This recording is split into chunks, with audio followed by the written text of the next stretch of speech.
Hello, this is Mrs. Atkinson and welcome to this flip video on Document A, Federalism.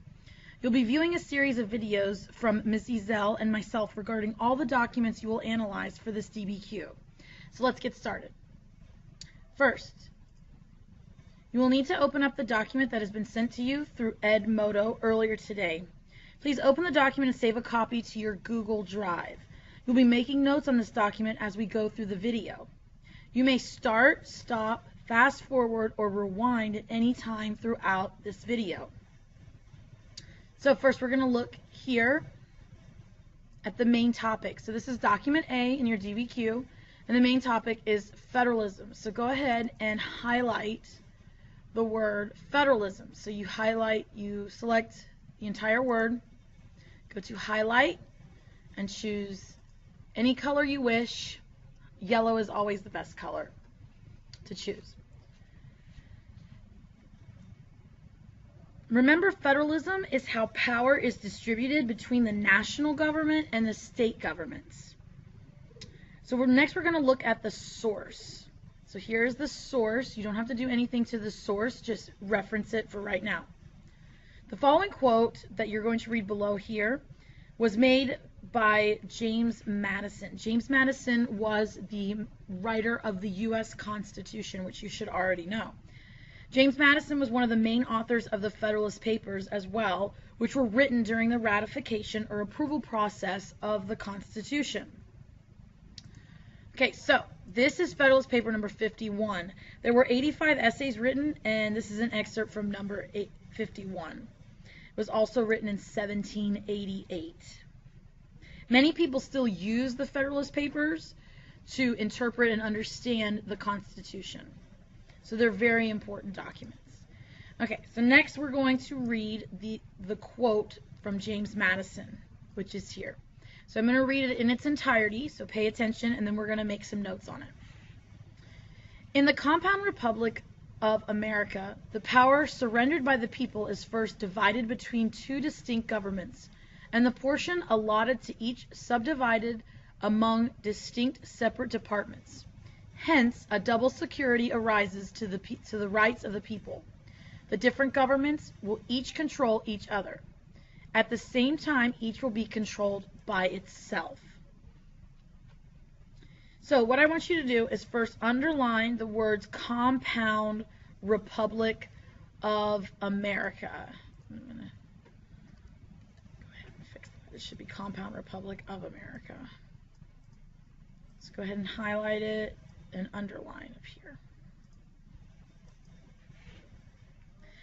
Next, after you've underlined it, I want you to add a comment. So you'll go up to your comments block up here, click on comments, and I want you to type the following for Compound Republic. Once you type the word federalism.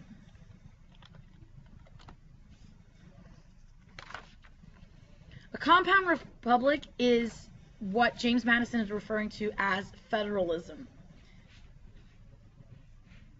Next, I want you to underline the words two distinct governments. This is where Madison is referring to our system of two governments, national and states, as being compound. So go ahead and add another comment. So the two governments are national and state.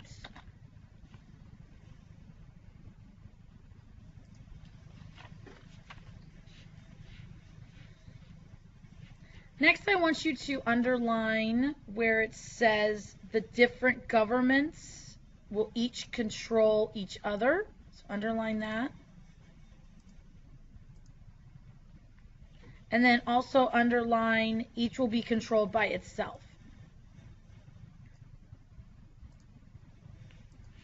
You can think of these comments just the same as you think of yourselves as students. As a student, you are controlled by both teachers and administrators, but it is up to you to control yourself. Therefore, you have multiple layers of protection to stay out of trouble.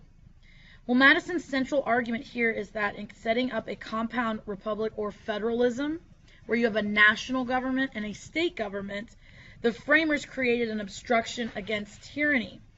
So what that means is that it would be very difficult for a person or a small group to take over because of all the layers of protection. If a person, say the president, was to take over, it would be very difficult for the president to take over because there's powers given to the national government and there's powers given to the state government. So he or she would have to overthrow all those powers in order to take over. All right, next, we're going to look at the note provided underneath the quote. So this is what we're going to be looking at here. So the note says, Madison's idea of division of power between central and state governments is known as federalism.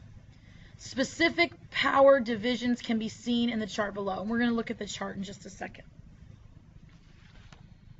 So I want you to underline, go ahead and underline state, central, and state governments. Underline that. And also, I want you to highlight the word federalism. Give you a second to do that. So by dividing power between the government into a national government and a state government, Madison felt they would always be able to check on each other. Again, this is guarding against tyranny or a cruel government because each one could always check on each other. So the chart below is not a part of the Federalist Paper, but instead evidence of Madison's quote. It shows how power is distributed between the national government and the state government. So let's look at the first column here, where it says power is given to the central government. I want you to put a comment here. Powers given to the central government or the national government are called enumerated powers. These are called enumerated powers. They specifically go to the central government. Some of the things are regulating trade, conduct foreign relations, provide an army and a navy. These are things that are going to the national government only. Declare war. Remember, we've talked about this. Congress is the only part that can declare war, not the president. Print and coin money, set up post offices, and make immigration laws. Those are all powers that only the national government can do, not the states and not the people. Okay? So let's go on to the second column, powers shared. I want you to make another comment. These are called concurrent powers. They're powers shared both by the national government and by the state government. I'll give you a second to type that. So let's look at a couple of these. They both the state government and the national government can both tax. You have federal taxes and you have state taxes. They can also borrow money from different places.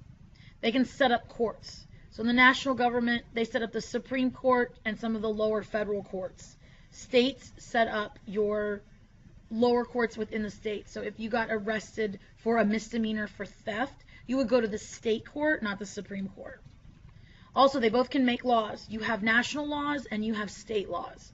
So, for example, a state law would be a seatbelt law. That is a state law. That is state by state. Next, enforce laws. They both make laws and enforce them. It wouldn't be common to make a law and then not enforce it. That would be like making a rule and saying, yeah, you don't have to follow it. We just made it. So you have to enforce the laws as well.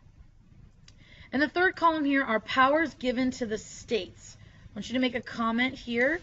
These are known as reserved powers.